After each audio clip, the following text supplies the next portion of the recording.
Hayatım kanını kim giydirir?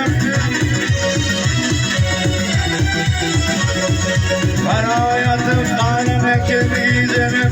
Baklarla evliyim, o evlenip diyeceğim.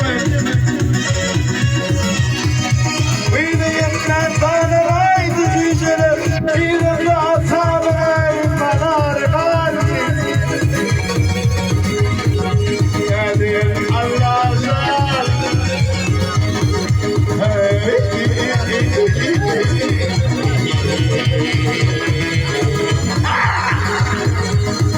Korkma, hadi. Kıyla bıraksa. Kıyla.